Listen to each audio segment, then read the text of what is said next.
പിന്നെ ഒരു നല്ലൊരു സംശയം വന്നത്, നമ്മളുടെ ഭൗതിക മനസ്സ് താൽക്കാലികമാണെന്നും മരണശേഷം അതങ്ങ് മാഞ്ഞു പോകുമെന്നും പറയുന്നുണ്ട്. അപ്പൊ അങ്ങനെ മാഞ്ഞു പോകുമ്പോൾ പിന്നെ നമ്മുടെ ആത്മാവിനെ കൊണ്ട് ശിക്ഷിക്കുന്നു എന്നും പറയുന്നുണ്ട്.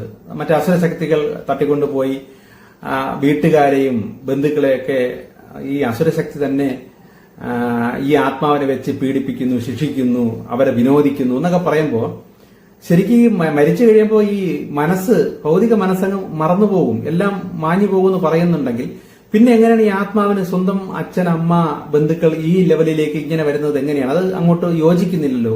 കറക്റ്റാണ്. അപ്പൊ അതെങ്ങനെ ശരിയാവും എന്നൊരു ചോദ്യമുണ്ട്.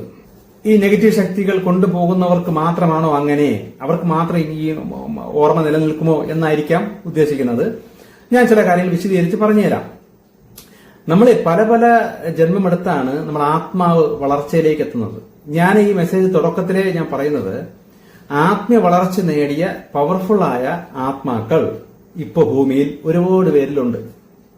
അവരുടെയൊക്കെ ആത്മാക്കൾ പവർഫുള്ളാണ്. പക്ഷേ ബോധമനസ്സുള്ള നമ്മൾ, അല്ലെങ്കിൽ ആത്മാവ് വഹിക്കുന്ന നമ്മൾ ചുറ്റുപാടും കാണുന്ന ആ ബോധത്തിൽ ഈ ഭൗതിക കാഴ്ചകളിലും അറിവുകളിലും മുഴുകി അതാണ് ശരി എന്ന് വിചാരിച്ച് ആ രീതിയിൽ പോകുന്നത് കൊണ്ട് പവർഫുള്ളായി നിൽക്കുന്ന, വളർച്ച എത്തി നിൽക്കുന്ന നമ്മുടെ ആത്മാവിന് വളരാൻ കഴിയാതെ മുരടച്ചു നിൽപ്പുണ്ട്.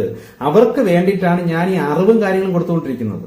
ശരിക്കും എന്റെ മെസ്സേജ് കേൾക്കുകയും ഇത് വിശ്വസിക്കുകയും ചെയ്യുന്നവർക്ക് അസുരശക്തികളുടെ കയ്യിലും പോവേണ്ടി വരുന്നില്ല, അടുത്ത ജന്മവും വരേണ്ടി വരുന്നില്ല, കറങ്ങി നടന്ന് ബന്ധുക്കളെ, വീട്ടുകാരെ ശല്യം ചെയ്യേണ്ടി വരുന്നില്ല. പക്ഷെ ഞാൻ ഈ കാര്യം പറയുന്നത് അറിവാണ്.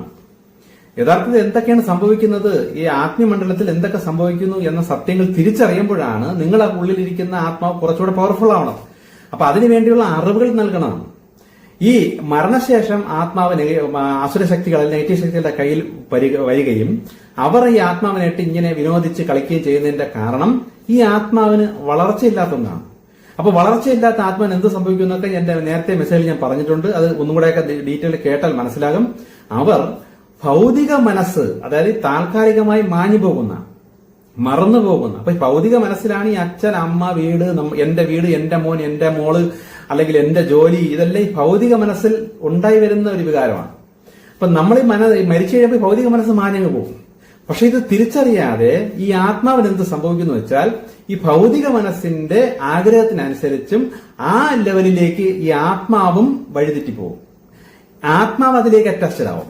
ഭൗതിക മനസ്സിലേക്ക് ആത്മാവ് അറ്റാച്ച്ഡ് ആവും. പക്ഷെ ഈ ആത്മാവ് വളർച്ച ഇല്ലാത്തതുകൊണ്ടാണ് സംഭവിക്കുന്നത്.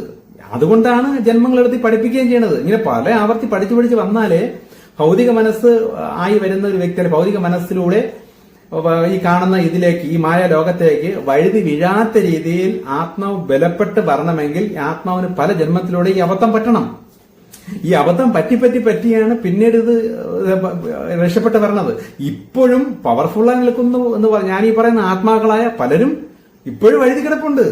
ഇതാണ് ശരി, എന്റെ അച്ഛനാണ് വലുത്, എന്റെ അമ്മയാണ് വലുത്, എന്റെ അമ്മയ്ക്ക് വേണ്ടിയിട്ടാണ് ഞാൻ തന്നെ ജനിച്ചിരിക്കുന്നത്, എന്റെ അച്ഛന് വേണ്ടിയാണ് ഞാൻ ജനിച്ചിരിക്കുന്നത് പറയുന്ന പവർഫുള്ളായ ആത്മാക്കളും എനിക്കറിയാം. അപ്പൊ അവര് ശരിക്കും അറിവൊക്കെ കിട്ടി തിരിച്ചറിഞ്ഞ് ആത്മാവിനെ പവർഫുൾ ആക്കിയാൽ പിന്നെ ഇതിന്റെ പ്രശ്നങ്ങളൊന്നുമില്ല.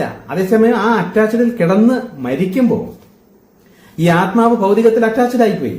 അപ്പം ആത്മാവിന്റെയും വലുതെന്താണ്? അച്ഛൻ, ഈ അമ്മ, ഇതിലാണ് ആത്മാവ് നിൽക്കുന്നത്, അറ്റാച്ചിലാണ് നിൽക്കുന്നത്. അങ്ങനെ നിൽക്കുമ്പോഴാണ് ഈ അറ്റാച്ച്മെന്റ് നോക്കിയിട്ടാണ് ഈ അസുരശക്തികൾ ഈ ആത്മാവിനെ ശിക്ഷിക്കുന്നത്. ഇപ്പം അച്ഛൻ്റെ അടുത്ത് ഭയങ്കര അറ്റാച്ച്മെന്റ്, അല്ലെ മോന്റെ അടുത്ത് ഭയങ്കര അറ്റാച്ച്മെന്റ് ആയ ഒരു വ്യക്തി, അപ്പം ഇത് ഭൗതികമാണ്. ഈ മോനും മോളും ഒക്കെ ഭൗതിക അറ്റാച്ച്മെന്റ് ആണ്. പക്ഷെ ഈ ഭൗതികമാണെന്ന് തിരിച്ചറിയാതെ വളർച്ചയില്ലാത്ത ആത്മാവും കൂടി അറ്റാച്ച്ഡ് ആയി പോകും. മരണശേഷം ഈ ഭൗതികം അങ്ങ് മാഞ്ഞു പോവുകയും ചെയ്യും, ആത്മാവ് വഴി ഈ അറ്റാച്ച്മെന്റ് കുടിയും കിടക്കുകയും ചെയ്യും. അപ്പൊ എന്ത് ചെയ്യും? അസുരശക്തികൾ ഈ ആത്മാവിനെ അങ്ങോട്ടെടുത്തിട്ട് ഈ ആരുടെത്താണോ അറ്റാച്ച്മെന്റ് അവിടെ തന്നെ പീഡിപ്പിക്കും.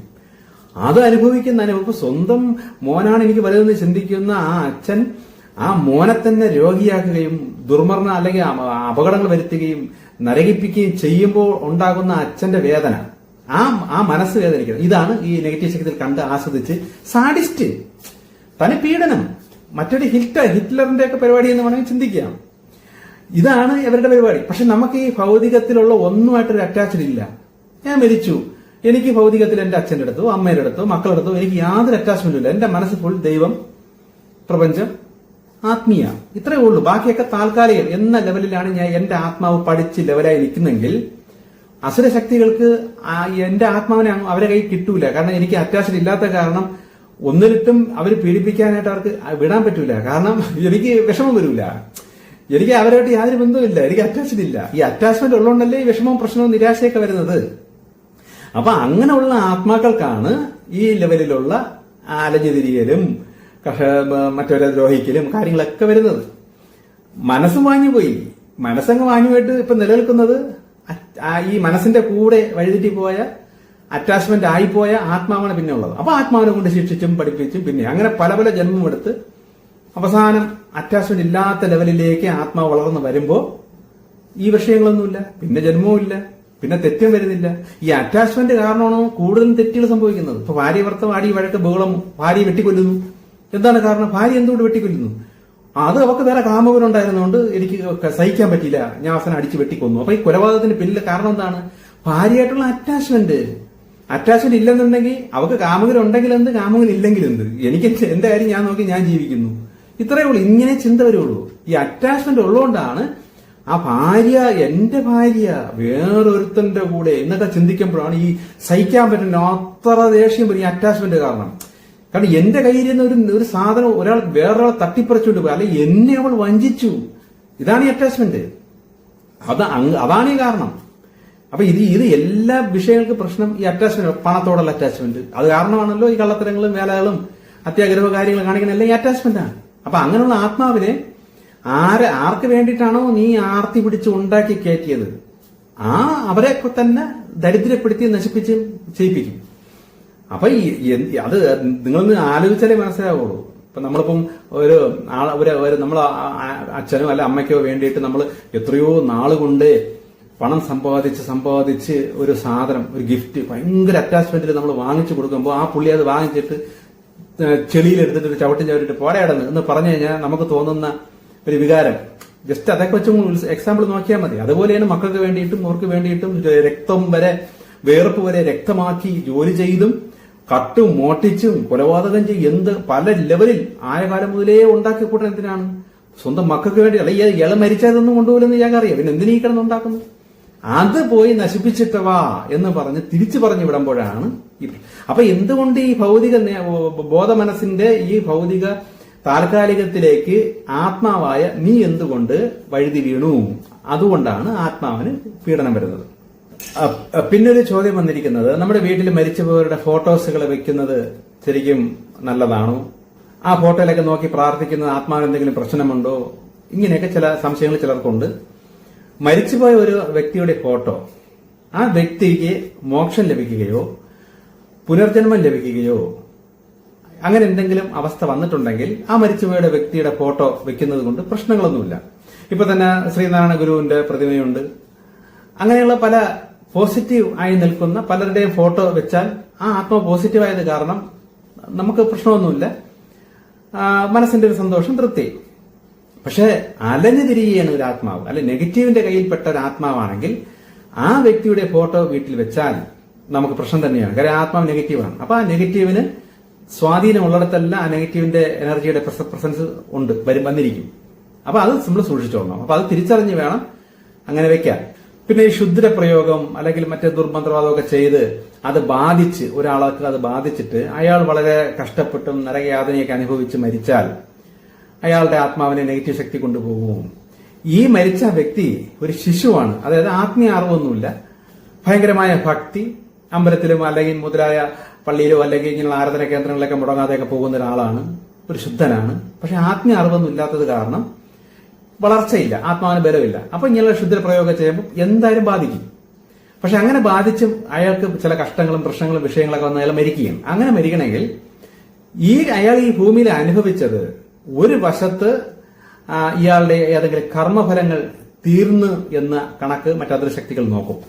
ഇപ്പോൾ കഴിഞ്ഞ ജന്മത്തിൽ ഒക്കെ ഇതിലൂടെ തീർന്നാൽ പിന്നെ നെഗറ്റീവ് ശക്തികളെ കൊണ്ടുപോകാൻ പറ്റൂല, പിന്നെ അയാൾക്ക് അടുത്ത ജന്മം കിട്ടും.